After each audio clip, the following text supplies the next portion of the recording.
नमस्कार दोस्तों, राजस्थान की ज्योग्राफी की श्रृंखला में जो ब्रेनी स्टडी जो होती है, यानी कि चीज़ों को एक बार ऐसा याद कर लो कि नौकरी क्या लग जाए अपनी, अपन जब तक गंगा जी नहीं जाए ना तब तक नहीं भूले उन चीज़ों को। तो उस श्रृंखला में हमने पहले तो कोपेन और त्रिवार्थिका जो है वो जलवायु वर्गीकरण पढ़ा था। एक ज्योग्राफी में जो बार बार प्रश्न पूछे जाते हैं, आपको दिख गया होगा, खैर, मिट्टियों का जो आधुनिक वर्गीकरण है राजस्थान के अंदर, जो अपनी मिट्टियां हैं उन मिट्टियों का आधुनिक वर्गीकरण देखिएगा। इससे रिलेटेड भी खूब सारे प्रश्न जो है परीक्षाओं के अंदर पूछे जाते हैं।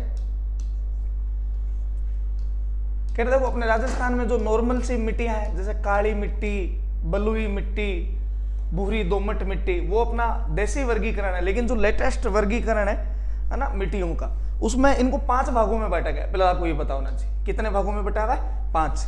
अब देखिएगा, इनमें इनके एरियाज पूछ लिए जाते हैं, ठीक है, कि एंटीसोल्स जो है वो कौन से एरिया में है, एरिडोसोल्स कौन से एरिया में है, एनसेप्टिसोल्स, एल्पिसोल्स और वर्टिसोल्स।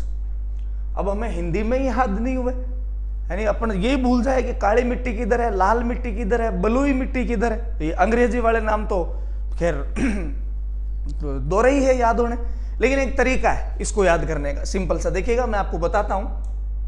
देखो इधर वही वाली बात जो अपन ने कल एक चीज को पकड़ा था कि अपना जो पश्चिमी राजस्थान वाला एरिया है, जैसलमेर, बाड़मेर, बीकानेर, गंगानगर, हनुमानगढ़ वाला, आज भी उस एरिया के अंदर अपनी जो संस्कृति है वो जिंदा है। आज भी वहां के जो लोग हैं वो खाने पीने में शुद्ध चीजें प्रयोग में लेते हैं। उनका पहनावा आज भी जैसा पहले हुआ करता था, धोती कुर्ता साफा और पैरों के अंदर जूतियां। तो आज वाले कल्चर में जो नए बच्चे आते हैं तो उनको वो आदमी कैसे लगते हैं, एंटी, कैसे लगते हैं, एंटी आदमी, एंटिक पीस सबसे जो यूनिक सा होता है। तो अपने पश्चिमी राजस्थान के अंदर जो आदमी है वो, ठीक है, वो कैसे है, एंटी है, कैसे है, एंटी पीस के जैसे। तो इधर तो कौन सी सोल्स आ गई, एंटी सोल्स। आगे देखिएगा, ये पूरा राजस्थान जो 19 रियासतों में विभाजित था, लेकिन उसमें एक रियासत ऐसी थी जो सबसे लंबे समय तक जिसने स्वतंत्रता की लड़ाई लड़ी थी, या जो सबसे सुरक्षित रियासत थी जिसने लंबे समय तक अपने आप को सुरक्षित रखा था, वो कौन सी थी, मेवाड़, ठीक है। और सुरक्षित मतलब सेफ्टी, सेफ्टी का मतलब सेफ, जिस रियासत ने अपने आप को सेफ रखा, जिसमें सेफ्टी वर्ड आ रहा है, मतलब एनसेप्टिसोल्स। तो मेवाड़ के आसपास वाला जो ये एरिया है, फिर आप कहोगे सर या तो डूंगरपुर, बांसवाड़ा, प्रतापगढ़, ये थोड़ा सा ये वाला सिरोही वाला, तो ये पूरा मेवाड़ के आसपास का ही बेल्ट है, सारे गुहिल वंश का ही बेल्ट है। तो यहाँ पे गुहिल वंश ने अपने आप को सेफ रखा था, एनसेप्टिसोल्स, इधर एंटी लोग हैं, मतलब एंटीसोल्स। अब ध्यान से सुनना, आपने पढ़ा होगा हाड़ौती वाला जो एरिया, कोटा, बूंदी, बारा, झालावाड़ वाला, इस वाले एरिया में काली मिट्टी पाई जाती है।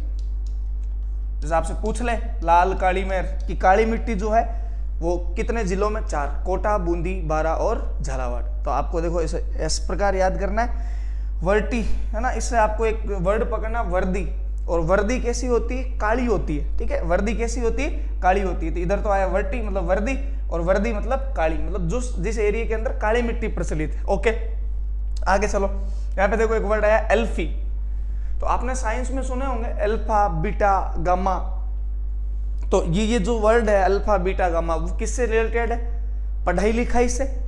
और राजस्थान में सबसे ज्यादा जो पढ़े लिखे बच्चे हैं या सब ज्यादा इंस्टीट्यूट वगैरह वो अपने जयपुर के आसपास वाले एरिया में वही है, शिक्षा में सब ज्यादा तीव्र क्षेत्र, ठीक है। तो एल्फी यानी पढ़ाई लिखाई से संबंधित शब्द है, और ये वाला जो बेल्ट है वो अपने इधर कौन सी सोल्स है, एल्फिसोल्स। अब जो बाकी बचा वो कौन सा हो गया, एरिडोसोल्स। तो दोस्तों इस प्रकार अपन लंबे समय तक इन चीजों को याद रख सकते हैं, और ऐसा प्रश्न अगर एग्जाम में आए तो अपन उसको आसानी से कर सकते हैं। Thank you.